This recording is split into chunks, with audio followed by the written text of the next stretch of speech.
Hi, and welcome to the SJ Child Show. The SJ Child Show brings value to families through education, resources, and lots of laughs.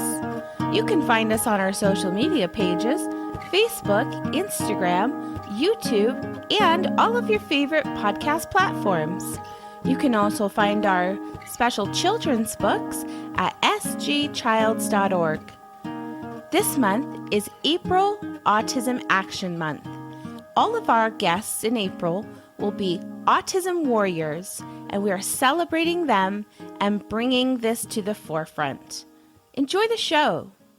Hi, welcome to the SJ Childs Show. I'm your host, SJ Childs, and today our guest is Kathi Flynn. Kathi, tell us a little bit about yourself and why you're here today. Thanks for having me, Sarah, SJ. I know, right? Yeah, everybody can know me as Sarah.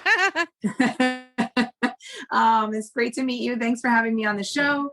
My name is Kathi Flynn. I live in New York on Long Island, and I am a special ed teacher, behavior specialist, and parent trainer in New York City schools.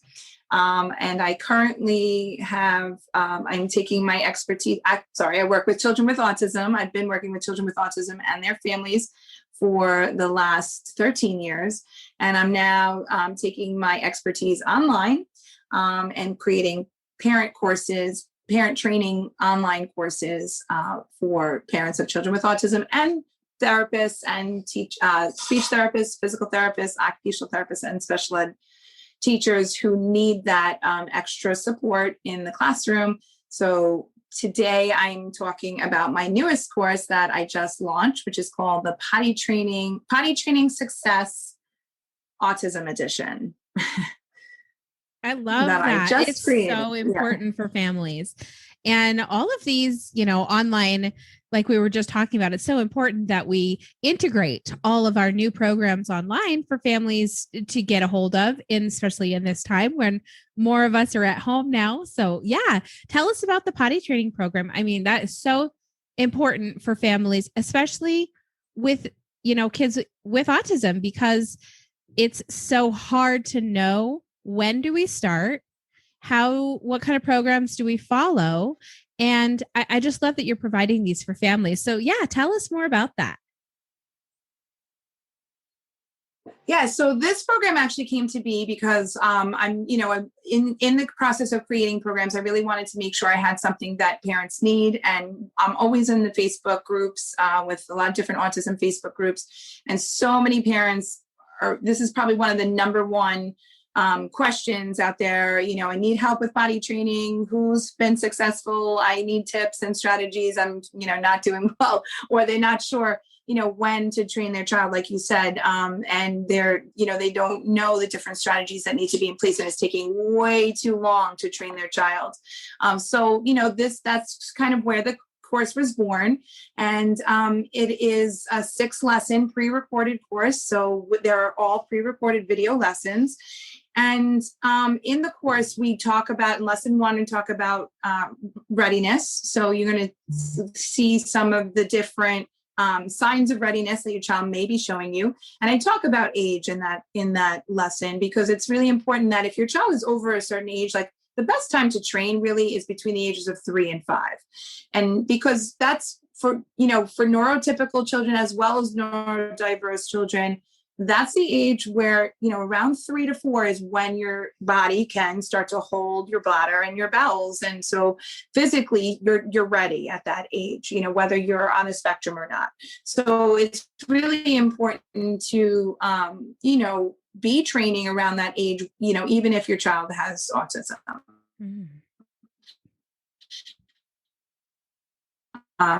Because they're physically ready. So parents, am I still here? Okay. So a lot of parents are worried that their child might not be ready because they may be nonverbal and not communicating and not even be interested in the toilet, or be running away from the bathroom, not wanting to sit down on the toilet. So in lesson 2, I go over all of the things to prepare yourself for potty training. So different equipment that you could use, and different data sheets that could be used as well. So it'd be really helpful to keep track of what's happening and how that progress is happening, and other, helpful equipment, especially underwear. I kind of say, if you're going to go right into potty training, you really need to ditch the diapers. One of the biggest concerns and issues that children have is that they're demanding that diaper be put back on so that they can be comfortable and go. And if the diapers are in the house, that's what, the parents do. They end up letting their child put a diaper back on. Then you're cleaning up the mess. Then the child is not training. So that's why training takes so long. We really need to ditch the diapers from the get-go and go right into underwear and go really into an intensive training if you're willing to put in that time. That it is time intensive in the beginning, but that I say to parents, it's so important to put that time in the beginning so that you don't need to put that time in for years. Yeah. Because the child will just get confused going back and forth between underwear and diapers. Yeah. So it's really important to just go all in. And then lesson 3, we do talk about how to get your child comfortable. So if your child is running and screaming and not wanting to even be in the bathroom, that's because all they know is diapers. So even if they're older and they're 6, 7, 8, 9, I'm even training a child right now in school that's 9 years old.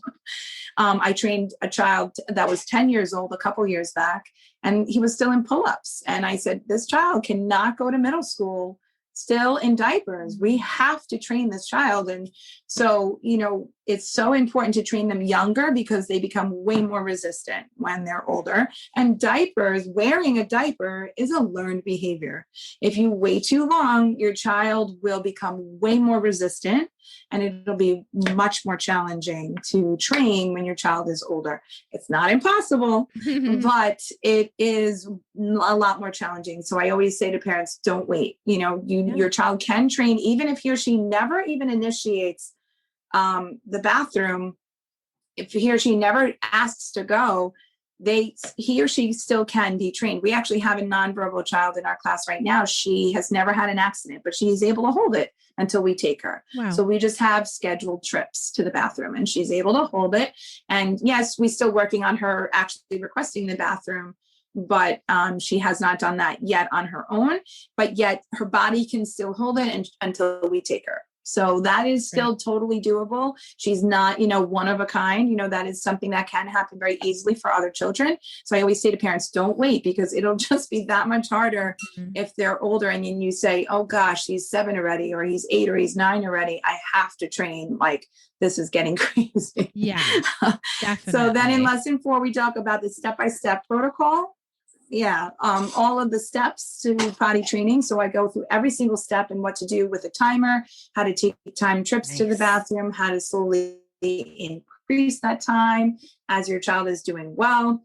And like even the data that you can start taking so that you can start to see how many accidents are happening, if your child is starting to do some of the steps on his or her own, and how to fade the prompting, because we're going to teach them, but we're not going to do for them. We have to do hand over hand so that they're learning what the expectation is, that they need to do it on their own.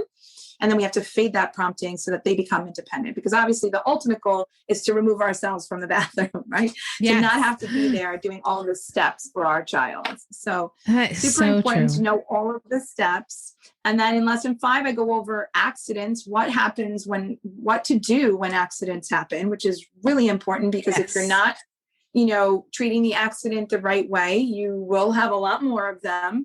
It's so important. One of the biggest strategies in that lesson is to make sure that your child is not, is a part of the cleanup, a part of the cleanup process. Because if you are the one cleaning up your child, it's just like him or her wearing a diaper. And, that you're cleaning up the diaper mess. It is just the same. And then your child never takes ownership of the accident. And then, so it's so important that he or she is part of the cleanup and a part of changing the clothes. And even though that could be difficult and they're going to be resistant to it, they're going to realize, wait a minute, if I didn't have this accident, I could be playing right now. I wouldn't have to be doing all of this extra work. And it starts to switch. That's a really big switch to eliminate future accidents, to help at least decrease them. And then the lesson 6 is just a troubleshooting lesson. It really goes over all of the different, crazy scenarios, like fecal smearing and, children who don't ask to go to the bathroom, what to do with, children who are nonverbal, what to do with children who are still super afraid, they're peeing in the toilet, but they're not pooping. They're not having a bowel movement because they're so afraid to eliminate. And so, different tips and strategies for all of those issues. Where were you 7 years ago when I needed you then, Kathi? Yeah, I'll tell you a little bit of story about us. This is going to be crazy.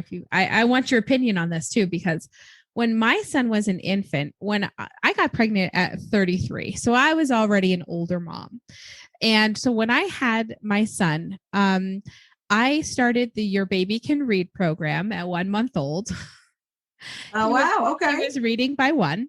Wow. And I also started a potty program when he was only 3 months old.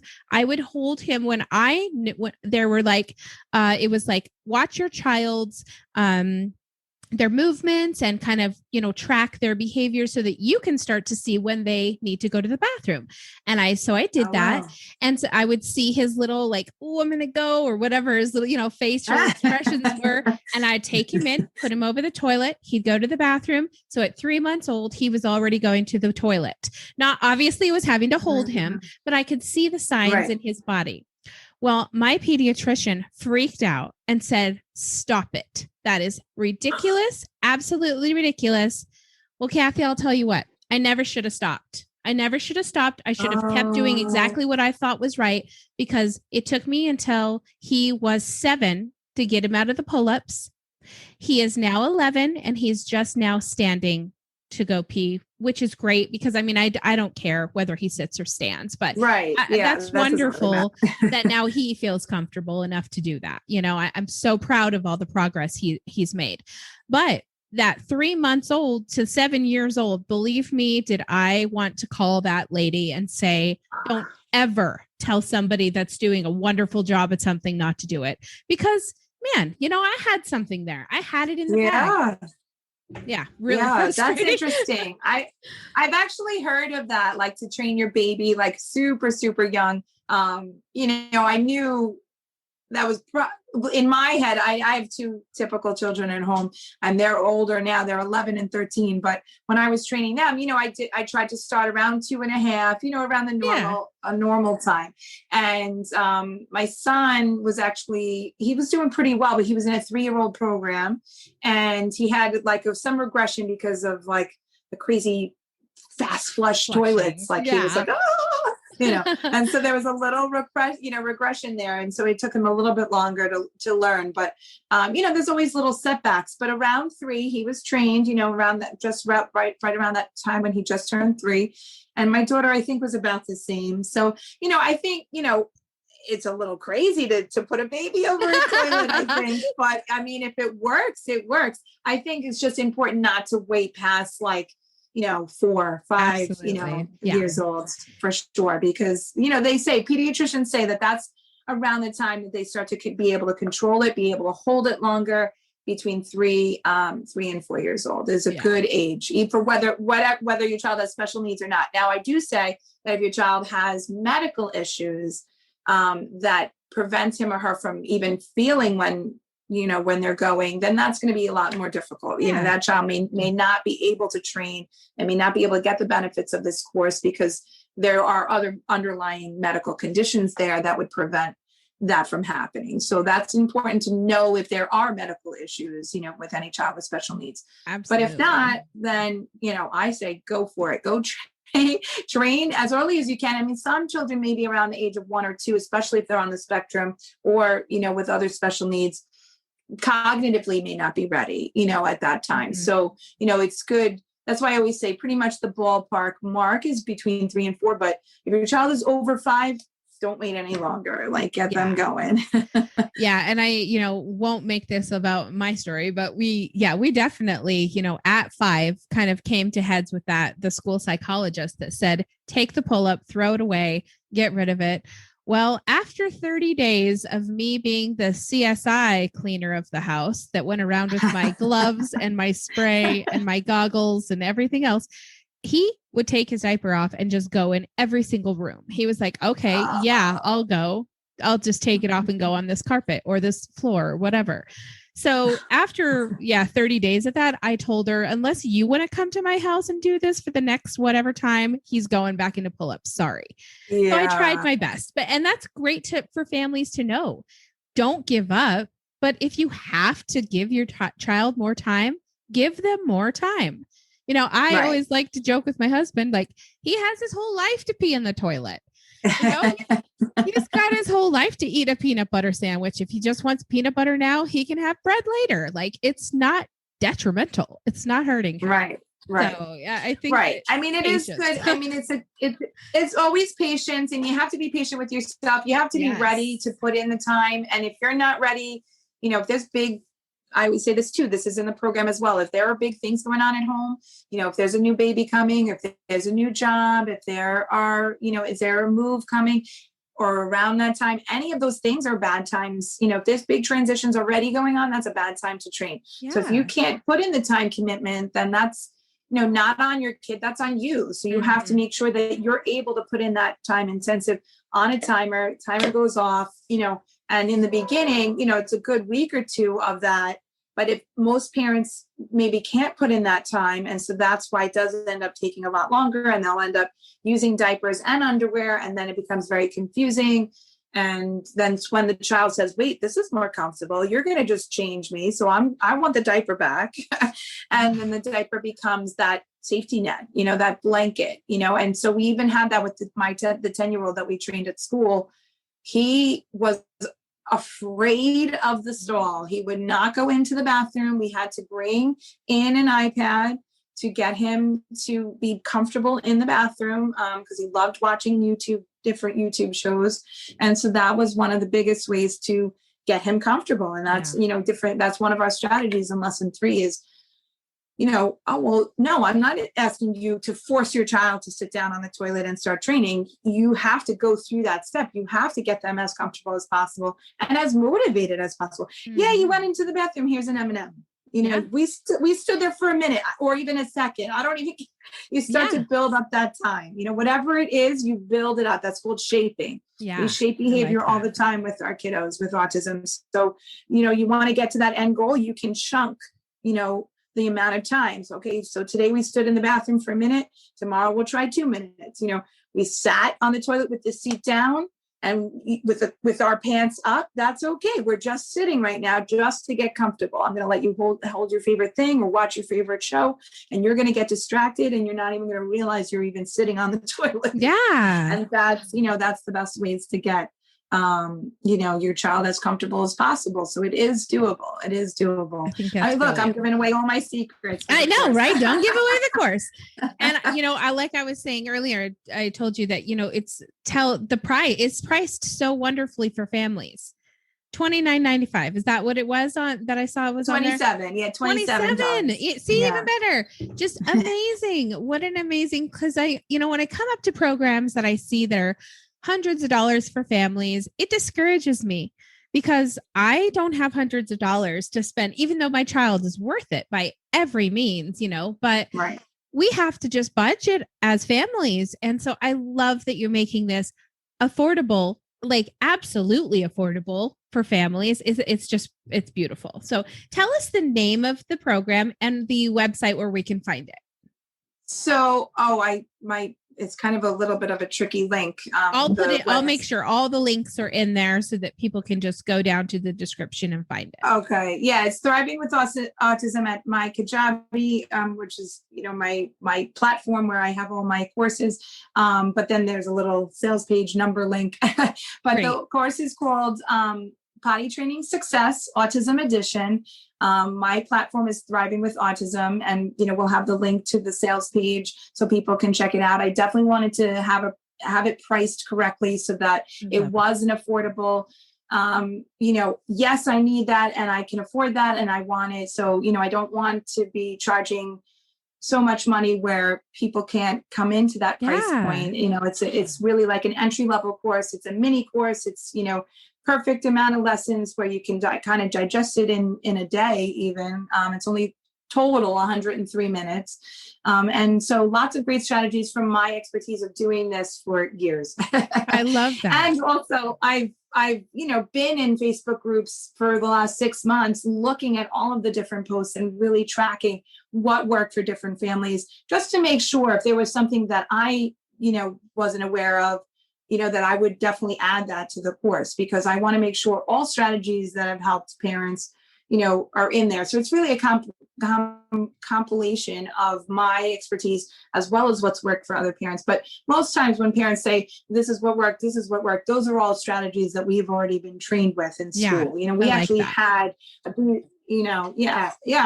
it's not just me, it's not just my story. It's a combination of all success that parents, have used and that we have used successfully in school. Because, we've had to train so many children that come in still in diapers that have not been fully trained at home. We have to train them in school and then carry over those strategies to the parents. So super important. I love that. I mean, like you said, it is super important. It's important that we make sure that our families have the resources to understand the age groups to start with. Like you said, some of the shaping behaviors and modeling behaviors as well. So I think those are really great places to start. And we'll make sure we get this in front of as many families as we can, because this is great information. So I just want to kind of finish off with maybe like a funny story or anything that you can think of that's happened in the past while or whenever. So particularly pertaining to potty training, I was trying to think of something funny, and I was like, well, some of the stories are not so funny, but some of them get pretty messy actually. But the one boy that we were training at 10 years old, in school, we were trying to figure out, should we bring the iPad into the bathroom to get him comfortable? But that was the one thing that he absolutely loved. So we were like, all right, that's what we're doing. We're bringing the iPad into the bathroom. We'll wipe it down. It's not that big of a deal. And that is the one thing that got him comfortable enough to sit down. Now, the one thing, though, that was funny about this was that he kept trying to tell us the show that he wanted to watch. And we couldn't understand him. So there's, he was a partially verbal student. I mean, he's pretty verbal, but not full sentences verbal. He would say certain words and certain words wouldn't, come out clearly. And he was trying to tell us, what he wanted to watch. And I could not understand him. He kept saying, side chase, or it's almost sounded like science. And I'm like, side chase, what is he saying? I'm like, I don't know. And then he was watching a different like PBS show. I forget what the other show was. And one day it just clicked. I'm like, I'm trying to think of all the other PBS shows, because I'm assuming, his dad has PBS at home and that's pretty much what he watches. So I'm like, maybe it's a show on PBS. Like it was like detective work. Like, it is. What is he trying to tell us? And then I finally figured it out. Cyber Chase. Oh, yes. That show on PBS with the math, Wonderful. Cartoon. And once we figured that out, he was in heaven. Like he loved Cyber Chase and he wanted to watch every episode. And that's what we would play for him in the bathroom. And that's what helped him get comfortable enough to actually sit down on the toilet and actually try to go.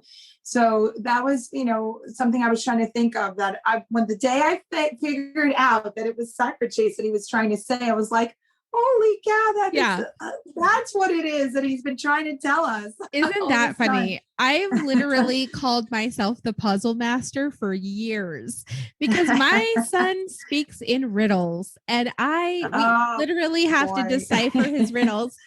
So, excuse me. One time he started, like I said, he started reading when he was 1. He started writing at 2.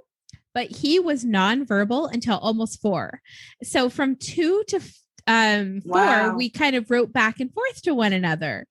So we live on a canal, and he had heard the word canal. And so he kept writing down KINNOW. And I was like, what's a canal? What's a canal? What is this? What does this mean? And so it was finally the same thing when it clicked. canal. He's talking about the canal. And I wrote out, CANAL. He was like, yes, he's the most exciting thing ever. Yeah. He loves words and numbers and, we can go on and on with that boy. Wild. Yeah. Yeah, that's wild. Like, Character. it's so quirky, right? It's like, that's what I love about, trying to figure it out. And honestly, that's why I still use the puzzle piece today, because number one, it's the most, iconic sign for autism. And I know it's getting huge backlash from the autism community, but autism is puzzling. It is a puzzling, diagnosis. It is something that we have to really problem solve and figure out. There's so many different things going on, sensory, behavior, skill wise, everything. It's just so many, it's multifaceted, and it really is a puzzling situation. Obviously, otherwise we wouldn't have, BCBAs and special ed teachers and PTs and OTs and speech in place to help with the situation. So, I still use the puzzle piece. I think it's amazing to, say, okay, until every piece fits. Well, that means that, like some people think, then I don't fit in. Yeah. That's not the message. I think the message is more, this is a puzzling situation. Let's problem solve it. I love puzzles personally. Yeah. I absolutely love to do jigsaws. It's very calming for me. It's like really like addictive. And so, I think, and I have a lot of actually kiddos who love puzzles too, in the classroom. So, it becomes something that I think is still a great symbol for autism. And I continue for sure to use it. Just on that note, talking about puzzling. I love it. And I think that is true. I think that there's lots of language and just, symbols, labels, connotations that we just need to really kind of, recognize that they're okay, that there are, you can't put a mask over it and pretend that it doesn't exist and not move forward and support it. Like, you just have to dive in, support things, get on the same page as your team that you're working with, get on the same page as your child, most importantly. Right. So I think that's wonderful. Well, I've had such an amazing time talking to you and learning about your program, and I can't wait to stay connected with you and just keep in touch. So thank you so much for being here. Thank you, Sarah, for having me. I really enjoyed being on the podcast. Thank you so much. And we'll be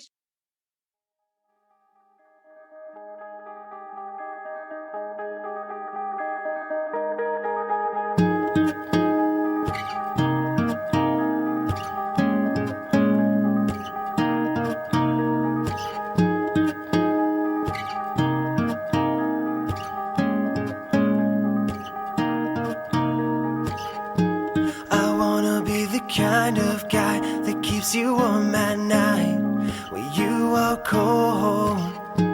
I'll grab some blankets from my bed, wrap them around your chest, and I'll pull you close. We'll flip some channels to find out there's nothing on right now to ease your mind. Sit back, relax, there is no rush, no need to speed things up. All we have is time to think about the future, forget about the past. Time to figure out a way to make this moment last. To make this moment last. To make this moment last.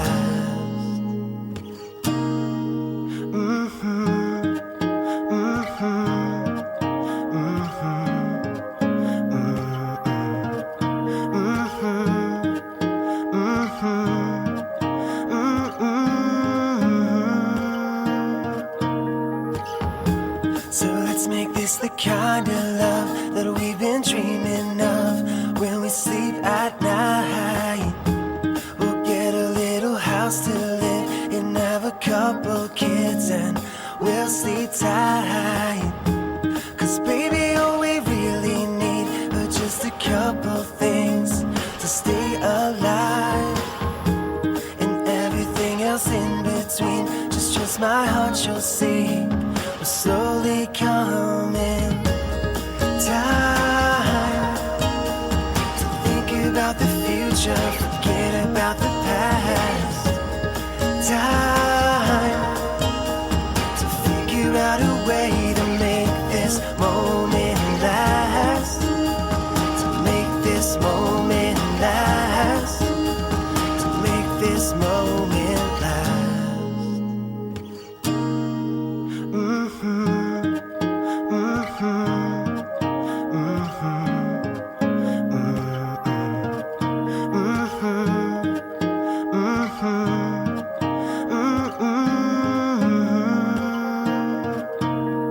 Sunrises, sunsets, I won't let you forget that I need you. Spring comes as spring goes, forever you will know that I love you.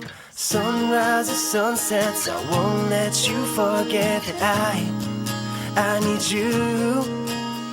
Spring comes as spring goes, forever you will know that I love you.